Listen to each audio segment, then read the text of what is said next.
Welcome back to the Pushing Through Loss podcast, where we share stories, honor resilience, and embrace strength. I am Kalila Green Siciliano, and it is my honor to begin the journey with you. Today, I have with me someone who I just met, but I was looking at all of your stuff. I said right before we recorded on Instagram, and I was like, I love you already. So Sally, welcome. I'm so glad that you're here. Thank you. Thanks for having me. My pleasure. So normally we talk about pregnancy loss, and when I was reading a little bit about what you wanted to speak about, I was very intrigued because I think people in general don't want to talk about loss and grieving and Mm-hmm. the death of a loved one. So Mm-hmm. tell me a little bit about why you wanted to come on. Yeah. When I saw your post looking for speakers, I was intrigued because in February I lost my dad, and I was really, when you hear about someone losing someone, you feel empathy and you feel sad for them and you can imagine that they feel sad, but until you actually lose someone you don't understand the depth of all the emotions that you go through and how it Mhm. affects you. So um I had just been through it when I read your post, and so it just intrigued me to come on and speak about it. I appreciate that because I think, like you said, you can't ever really understand what the person's going through until you go through it. And I felt the same way with miscarriage. Like I had a friend who had gone through a stillbirth literally 5 days before their due date, and I Oh I my could gosh. sympathize with them and I was there for them at least in the best way I thought possible. But Sure. until I went through a miscarriage in my second trimester, I was clueless. Right. Right. You just don't, you can't, as much as you would like to, you can't put yourself there Right. unless you've experienced it. Yeah. Right. So tell me, go back to happy times and tell me a little bit about your relationship with your dad. Yeah. So my dad was a jokester. He was always searching for the get rich quick schemes. He talked about all these adventures like, I'm going to get a trailer with a bunch of Hawaiian shirts and I'm going to follow Jimmy Buffett around on a concert and sell shirts out of my trailer. That You know, sounds like my like, uncle.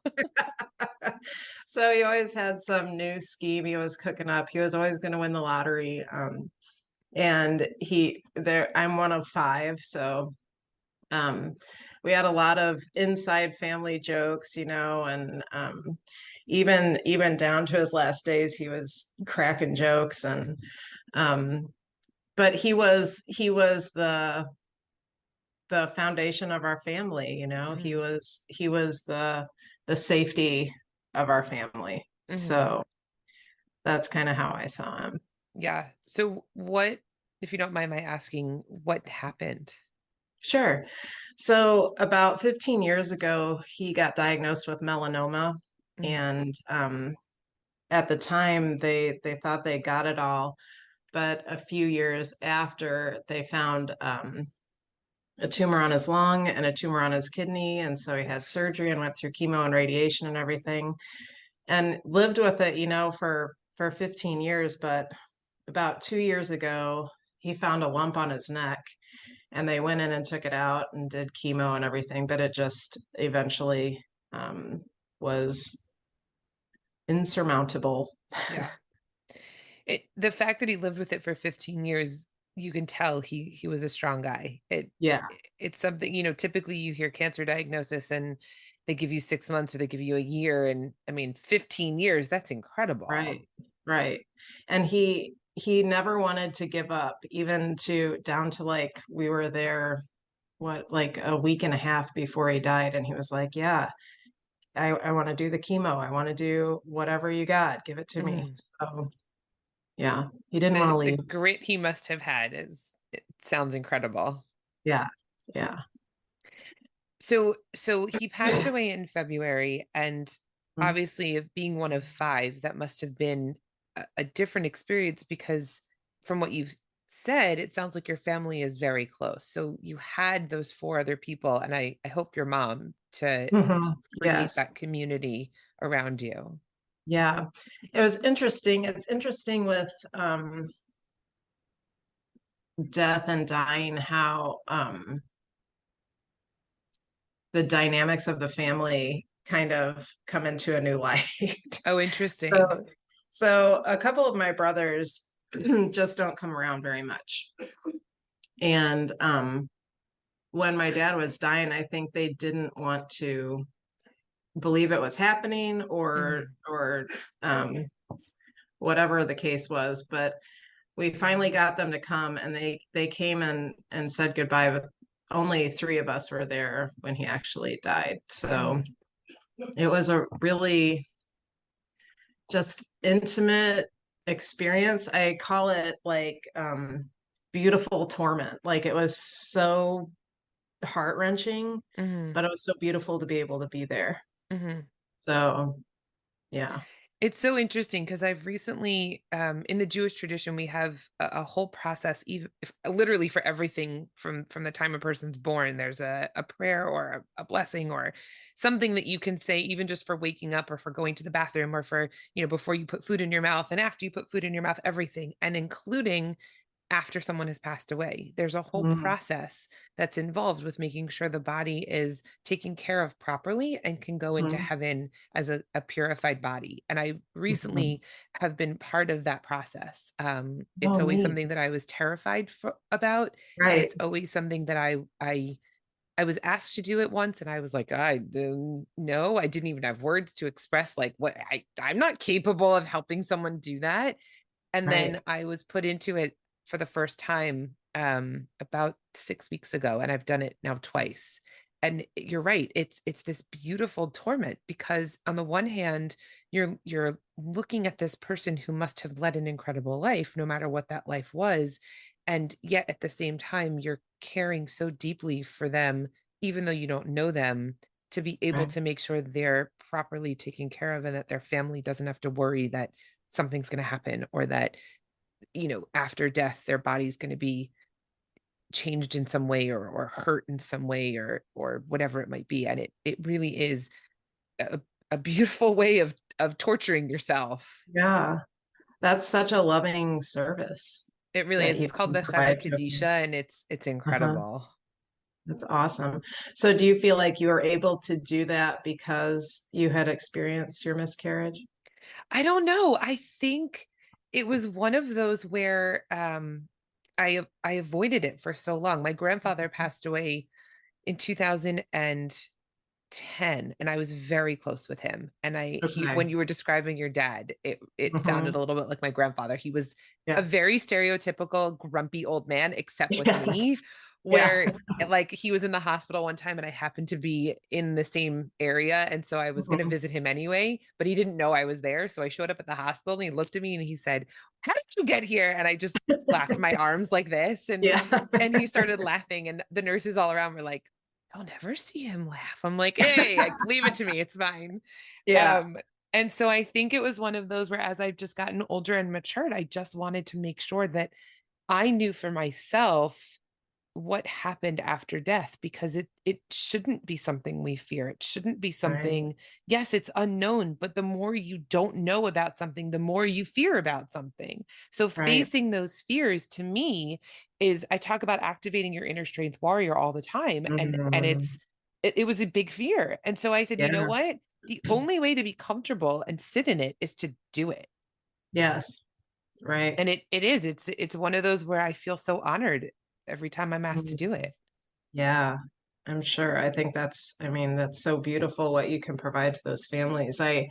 Um, my dad came home on hospice for about a week, and I felt the same way about the hospice nurses, just to be able to provide comfort, a different level of mental and emotional comfort than we could provide, Mhm, just by saying, "You're okay, you're mhm, okay." They'd, put their hand on us, you're okay," because he'd be afraid he wouldn't be able to breathe or something. mhm, And it's a beautiful thing to be able to provide comfort to the person and their family. And I think mhm, before my dad died, I had always been so afraid of death. Like it was such like the biggest fear, right? And now mhm. I'm like, actually, it's kind of peaceful. Yeah. Actually, it doesn't have to be that scary. Yeah, it's so interesting because I'm a huge Harry Potter fan, and so Okay. when J.K. Rowling writes about the fact that the three Peverell brothers are one is trying to escape death and one is trying to be most powerful, et cetera, et cetera. And then finally the one who had been trying to escape death welcomes death as a friend. Mm. It's something that I think you can only gain from going through that experience. Yeah, I think so too. I think so too. And, none of us are getting out of it alive. So, It's very true. Two things in life are certain are death and taxes. yep, yep. Yeah. So Yeah. tell me more about the process for this almost this last year of what it's been like to not just live with the grief, but to thrive with it there. hmm So I think, and I can't really explain it, but I think, and maybe he's helping me from the other side, right? I had felt a little bit stuck with my business and just kind of in a rut and fearful about putting things out there. And um, after he died, I just felt like I needed a fresh start with everything. Like I Mm, cut my hair, we moved to a new house, like I totally rebranded my business. And it's just been kind of a reawakening for me interesting. um, to um, allow myself to rediscover me on a different level and express myself. Mhm. So, um, yeah, I don't really know how to explain it except that I think that he's given me a little nudge. Sort of looking over you and saying it's okay. Yeah. Has that changed your relationship with your brothers and the rest of your siblings? My sister and I, it's been interesting because my daughter moved to Virginia to go to school, and my sister lives there. So we've been able to spend a lot more time together in the last couple of years than we have in the last 20. Oh, And wow. she was there too when my dad died, and I think it bonded us together even closer, Mhm. Um, she just texted me actually that her 3-year-old had a dream about Boompaw. We called him Boompaw. Aw. Had a dream about Boompaw last night that he was a rabbit, and she snuggled him and then put him on my sister's lap. Oh, that's adorable.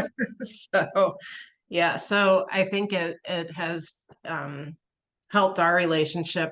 As far as my brothers, I feel like I had some resentment about them just not showing up. And now Mhm. I'm just kind of able to let that go. Like Mhm. they can live their lives, we can live our lives. And if anyone needs anything, we'll be there for each other, kind of a Right. thing. Right. It's really difficult because, and I tell this to my kids all the time because the only thing you can control is your own action, your own speech, and your Right, own thoughts. And right. however they needed to process that whole situation, the denial, the grief, the anger, whatever it was, they felt like they couldn't be there and that was what they could control. And Right, so to have you say that you can accept where they were at this point is a really big step on your part because what they did has nothing to do with you, even though it feels like it has everything to do with right, you. right, exactly. And, like you said, everyone processes things different, and our experiences, um, dictate kind of how we process things until we're aware of processing things differently. Right. And I've done a lot of personal growth in the past few years, and I understand that not everyone has, and that's okay. We're all on Yep. our own journey, right? Yep. So, yeah, it just I think helped me accept them. I love them. They're my brothers, and I don't have to um, agree or try to control or be part of Right. their decision making process. Right. Right. They have their own brains and their own lives and that has to be okay for them. Right, Yeah. right. So tell me more about how you revamped your business because I'm really fascinated by what you were doing before versus what it is now. So, I graduated, I was a personal trainer for a long time. And I had found that no matter what I told my clients to do, they would self-sabotage. And so I started losing confidence in myself. I thought, well, it must be me because I don't know Mhm. what to tell them. And so I kind of went in search of what the missing piece was. Like there had to be a mental and emotional piece to this. Like it's not just physical. So Mm. I ended up taking a life certification program in 2019, and it was a 10-month program. So by the time I graduated, COVID had hit. And The there goes personal personal training training. studios were closed. And I worked with a lot of older people. Not a lot of them were really down with hopping on a Zoom call to do their sessions. Um, so that I kind of was at this crossroads of, well, I, I have this other tool in my toolbox. Do I completely pivot to that? And it was scary because I was like, oh, that's a big jump. So, I started it took me a long time to kind of get down to who I was supposed to help. And I was consistently overthinking it and shifting gears, overthinking it and shifting gears. So um, I went to my parents' house last December and I pretty much stayed on and off through March and then went back late April and into May. So um, I kind of put my business on hold. Mm. I wasn't working at that point. And when I came back, um, I just felt again like I needed a fresh start and I needed to express myself in a different way. And so I kind of came up with this like rebellious like I've always been kind of rebellious against the norm. And Okay. so I'm like, why do I never say that? And so I've kind of rebranded myself into my program is called the Rebel Method, and it helps women who are stuck, with losing weight or, um, just feeling frustrated. And really, what we talk about is how can we do this in a self-loving way instead of trying to hate ourselves skinny like Mm-hmm. society wants us to do. Yep. So, um, I think I'm just less afraid now to say what I mean and mean what I Mm-hmm. say and do it in a way that may offend some people who believe other ways, and I'm okay with that. Yeah. I have a friend recently who just said, I'm not everybody's person. There's Right, 8 billion people in this world, and it's okay if many of them don't even know who I am. And I was right, like, wow, that's such a good way to look at it because it's yeah, true. If you're not afraid to put authentically out what you know to be true, and if you're mhm, not afraid to say, okay, I'm not your person, then right, it like frees this whole aspect of this self-doubt in your head. And yes, I always talk about creating and activating that inner strength warrior, and you're mm, doing it not just for other people but for yourself. right, right, yeah. I think you're right, and you're right. It's such a freeing. You're so stuck in that fear, and when you decide that you're just going to let go of the fear of being judged or whatever, and just say what you want to say, and if people don't like it, that's okay. It's very freeing. Yeah. Yeah, yeah, and to also accept, I remember a few years ago, I was very vocal on Facebook about a specific topic, and I was getting Mhm. a lot of negative comments. Oh, okay. And I remembered complaining to my husband, and he basically said, poo or get off the pot. Like Right. either Right. stop complaining about it or stop doing it. Like Right. there's no other option here.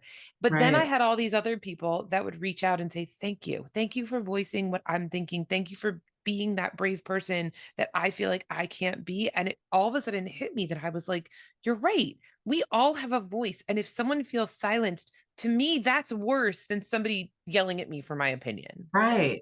Right. Because at least both people are feeling free to express themselves. Right, exactly. Yeah. And the more negative you put out there, the more negative you're going to get. And so my feeling is, you know Exactly. what? Like it's a really hard thing to do and it's a really easy thing to say, but ignore the negativity. You don't need Yeah. to celebrate it. You don't need to like do a happy dance if someone sends you a piece of hate message, but at the same Mhm. time you can say delete, block. Right. I'm not even going to read it. exactly. I remember at my kids' school, there was a rule that I helped coach volleyball, and there was a rule that if the parents had a problem, they had to wait 24 hours before speaking to the coach. That's a And I've great kind of rule. enacted that rule with this kind of stuff. I just got a message from a woman who she was like my number one fan, and she was like bringing all these people into my group, and I'd never worked with her, but she was singing my praises and blah blah blah. And then she got fired from her job, and she wanted to have a consult with me, and so I had the call with her and gave her my prices and stuff. And this was, I want to say, like 6 months ago at least, maybe a year. And just the other day she messaged me that she thinks it's very wrong that I am charging so much money to help people with their spirituality. And first of all, I'm like, well, I mean, we talk a little bit about, trust and surrender and God, but I don't feel like my shtick is really, spirituality. And like, I can't do it for, like, you got paid for your job, right? Like, why can I not get paid for my job? Right. And so I just simply said, thank you for your opinion. And, I can't do it for free because this is how I make my living. And she came back and said, well, you don't have to do it for free, but your prices are way too high. And so I was like, you know what? At first I was going to be like, listen, and then I was like, you know what? I'm going to let this one just go for 24 hours. And I totally forgot about it. And, I came back from visiting my daughter, and the message popped up again. And I just said, thanks for your feedback. Have a good day. Right.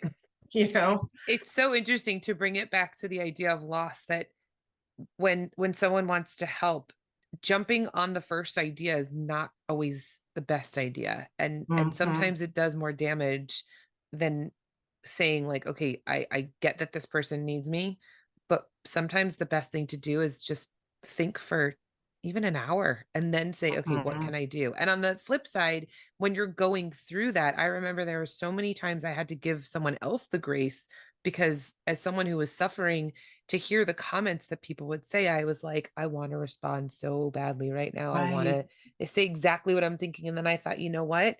It's not going to help anything. They're right, trying to come at this as a place of from love, and I need to give them the grace and understanding what you said before, that because someone hasn't experienced it themselves, they have no idea what you're going through. right. And no matter what you say to them, they're not going to get it. Right. So it's not like you can educate them out of it. So you Right. just kind of have to, you know, Right. thanks. And Thanks for you can then trying. choose to say, either I want you still to be in my life, or you can choose to Yes. say, I need to set my own boundaries and Right, create that space to say, right now what you're doing is not helpful. right, right. Yeah. If that's all you have to say, please just don't say anything. Yeah, yeah, there, that 24-hour rule should be like across the board. Yeah, Just right. I mean, it's a good rule. yeah. A lot of problems could be solved in this world if we took that time to just let it sit. Right, right. Yeah. And like you said, people are trying, they think they're saying the right thing. Often, you know, they either think they're educating you or being empathetic or Right.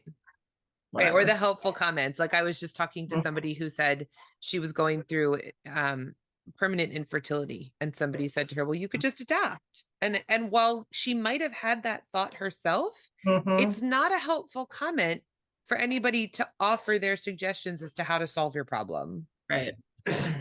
I know people want to fix it. And it's a safety thing for the person making the comment. It's a safety thing for them, right? Like if Yeah. I can get in there and help you fix this problem, then the world will be okay, and Right. there won't be Right. any Then everything sadness. matches again, and all the puzzle pieces are put together properly, and my world is safe again. Right, exactly. Yeah. And one of the things I think that's so important is to, and I think you're probably getting there through your own coaching for other people, is to allow that process. As much as it really sucks to sit Mhm. in the what we call the negative emotions. It's so Yes, important to process them and not just ignore them. And exactly. Yeah. one of the things I've learned from somebody else who is an emotion and body coder is that Mhm. all everything is energy, right? Everything Yes, from the table in front of you to your emotions, it all is an energetic field. And yes. if you can process the happy emotions like exaltation or excitement or whatever it might be, those go Mhm. through you very easily because your body is like, oh, that was easy, that was happy, Right, versus right. those other emotions that we so call negative, your Yeah, body sort of wants to run away from. But if you can right. sit in it and you sit in the uncomfortable aspect of it, it Mhm. just helps to process, and the other side of that process feels so much better. Right, right. I tell my clients that you have to feel it before you can let it go. Yes. Otherwise it just gets stuck in there Right. and causes all kinds of other problems. But I also tell people, like, you can't know the height of joy unless you know the depth of pain. Yep. So if you're not feeling the pain, you're not going to feel this joyful. So you're just going to live mediocre all the Right. time. And who Right. wants that, Or right? you're going to try and numb everything. Yeah. And I think so many people do, and it's so easy in this day and age with all the technology and entertainment and everything that we have to just not process anything. Right. But I feel like that's not really living. Right. I agree. I say all the time, you can't understand one side of it without understanding the other. And while the other side sucks in the moment, it makes that joy so much better when you can get Right, there. right. Do you mind if I ask when did you have your miscarriage? Was it after all your other kids or? It was. So if you go back and listen to my early very first episode, I talk a little bit about my experience, and basically what Mhm. happened was I had three perfect pregnancies. I got pregnant literally within days of getting married, and my daughter was born almost exactly 9 months the day of my wedding anniversary. And Uh-huh. then my second and my third also, it took me like 6 months at most to get pregnant after the moment we decided, like, hey, let's try and have another one. Right. And because I felt like I call being pregnant my superpower, I wanted to be a Hmm. surrogate. And so I Okay. ended up giving birth in 2019 in December to my first surrogate baby. And Okay. literally in the process, I was saying to the parents, I want to do this again. I want to do a sibling Yeah. journey. And they're like, you're pushing a child out of you and you want to do this again. What is wrong Right. with you? I love the whole process. So Yeah. with COVID, I always say it was kind of a mixed blessing because I needed to rest anyway. I wasn't allowed to get pregnant for at least a year. And so Hmm. yeah, we were all in lockdown and it was awful, and we got through it. But to me, I wasn't pushing towards anything. I wasn't like nothing was put on pause for me at that point. Okay. And then in January of 2022, I was allowed to start the IVF process again. Hmm. In May, I went in for the transfer, and then 16 weeks and 5 days later, we found out there was no heartbeat.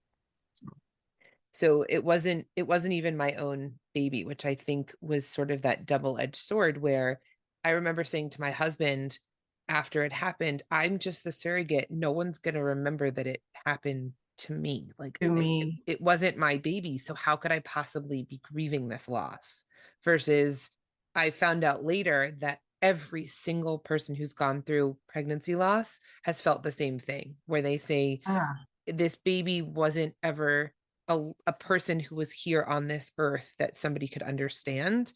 And so right. they're going to forget about the fact that I was pregnant, or they're going to forget about this child that I loved so much, or they're going to Right. forget that this child existed in some way, shape, or form. Right. Well, it's almost kind of like you had adopted the baby as your own, right? You had welcomed it into your home, Yeah. right? Yeah. So, yeah, yeah. So how could you not go through all of the emotions Right. with that? Yeah. Wow. Right. That's a pretty cool experience. So how did you talk to your kids about it and stuff? So the first time around, my daughter was very funny with it because she would ask. more than once, I remember having this conversation with her where she would say, if there's more than one baby in there, do we get to keep one? And I was like, no, no, if there's more than one, they're still the parents. They're not Right. ours. This is not any part of our family. We're just sort of helping them grow their family. And the parents were really, really amazing in that respect, where they allowed my kids to help name the baby that I had.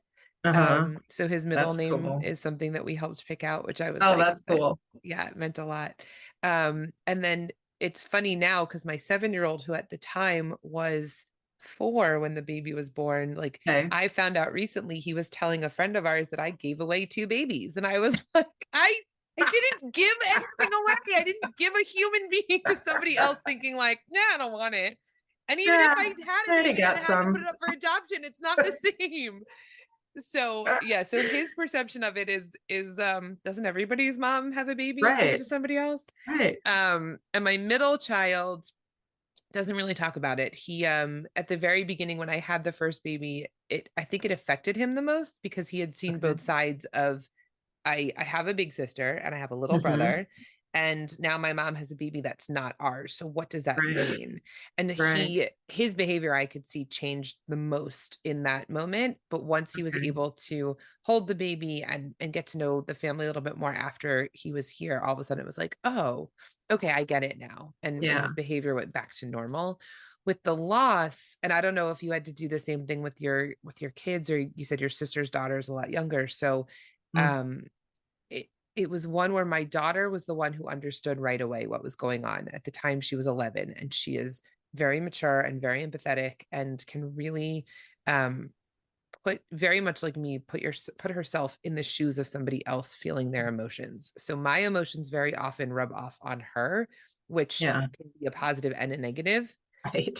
Um, but my boys, my younger one for a long time would climb into bed with me and say, can I give the baby a kiss? And he would try and kiss my belly, and I'd have to Mm. re-explain that, the baby's Oh not here anymore. gosh. And remember, I was in the hospital for 2 days, and do you Yeah. remember that the baby he passed away in my belly? And he'd be like, oh, okay, and then he'd run away.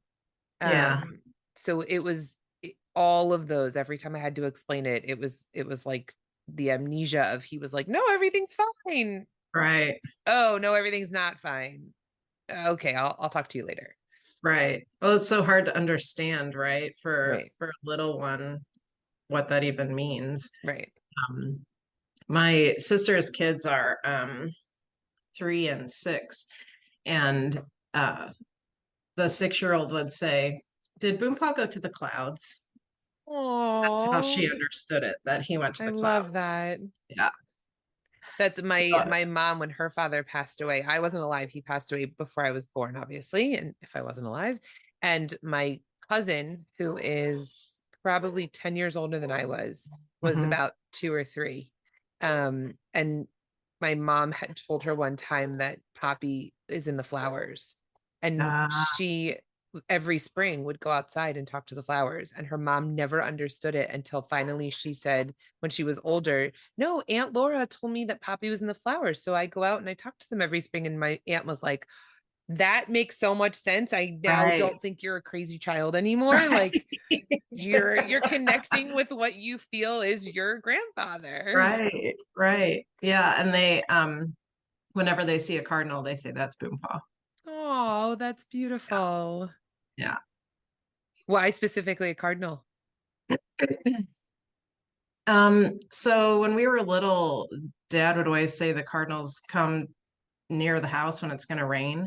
And so we didn't see them often. So when we saw them, it was kind of like special that they Right. were close. And I think that's kind of where it came from. Oh, nice. Yeah. My kids are 19 and 22. So it Okay. was a totally different experience for them not being little.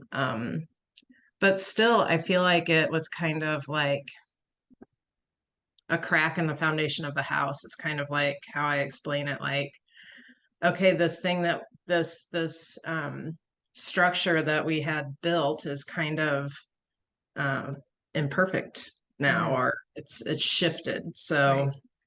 I think that they felt that more than anything else. And it came with all the extraneous things, like we had to move my mom out of the house into an assisted living facility, and so there's not Nanny and Boompaw's house to go to now, Right. and so it's just a shift in the whole family dynamic. So um yeah, I think, obviously the older ones process it a lot differently than the younger ones, but I think a lot of the same thoughts go through. They're just not necessarily expressed out loud because the Right. little ones aren't afraid to say it. 100%. Yeah. My therapist always talks about death in a way that it's a loss of innocence for the people who are still here. And Yeah. it's such an interesting concept to think about because of the fact that you death is there. It's always going to happen. And it's funny because my grandfather passed away while I was pregnant with my daughter, who's now 12. So he Okay. passed away 13 years ago. And to me, he's still here. Like, even though I Right. haven't been able to talk to him, there's pictures all over my house of him and my grandmother, my kids, all I like in my head, it's a weird thing to think that they've never met him because I talk about him so often. Right. And yet he's not here. And so it is that loss of innocence that I know when my parents pass away, it's going to be something for them also that my kids are going to be like, what do you mean he's not here? What do you mean I can't Right. call him on the phone whenever I want? And Right. it's that innocence of not being able to just do what you want when you want to do it. Right. So I think that it is that loss of innocence and understanding that you can't always get the things that you want to happen the way you want to happen, and to be able to accept that. Like I say all the time, I can't change what happened, but I can change my outlook on it, and I can say Right. for one thing or the other, whether I try and find a blessing or a meaning, that's the Yes. only thing I can do. Right. Right. And I think just like your grandfather wouldn't want you to be sad and mourning and sitting around not doing anything because you can't function, right? And neither would the baby that you were bringing into life. So, Right. And neither would your um, father. right. So Yeah. And we I keep think that living it's for also, it's them. all right. We live for them. And it's also you think about how you can live better to honor them, right? Like I might Mhm. not have known this baby's personality very well because I didn't feel it move all the time since it was still before 20 weeks, but Right. I can still honor who that baby was in me by Right. doing the things that I'm doing and to be able to create this safe space for people to talk about loss. Yeah. It's beautiful. Yeah. Yeah. Well, tell people how they can find you. Sure. So on Facebook, I have my maiden name on there mostly, so people from high school can find me. But it's Sally Skelton Meyers, Meyers, and I also have a business page called Happy Ripples Coaching, and I'm on Instagram at Happy Ripples Coaching. So Perfect. And we'll make sure we put all of those in the show notes so people know where to find you also. And if you could yeah. have one parting thought of loss and surviving and thriving afterwards, what would that be? I think just keeping in mind that they're still with you and they're still watching, and they don't want you to be paralyzed with grief. They want you to move on and be the best that you can be. I think that's really beautiful. It also helps to solidify that you're not alone. Even if you have no one Right. else that you can talk to, you can still talk to them. Yes. Yes. I believe that. Amazing. Well, thank Yeah. you so much for joining me. This was Oh, such you're a welcome. wonderful conversation, even though Yeah. it has to do with things that aren't always so wonderful to talk about. Right. Yeah. It was so nice to meet you and connect with you. Thank you. Well, I can't wait to see more about what you do and maybe Yeah. even connect through Likewise. coaching and we'll see. Love to. Yeah. Yes. Yes. Okay. Awesome. Thank you for joining me today on Pushing Through Loss. I hope this episode has provided support, understanding, and a sense of community for those who've experienced pregnancy loss. Remember, you are not alone in your journey, and there is strength within you to face the challenges that come your way. If you found value in today's episode, please consider sharing it with others who may benefit. Together, we can help each other heal and activate our inner strength warriors. Stay tuned for more empowering conversations, and until next time, you got this.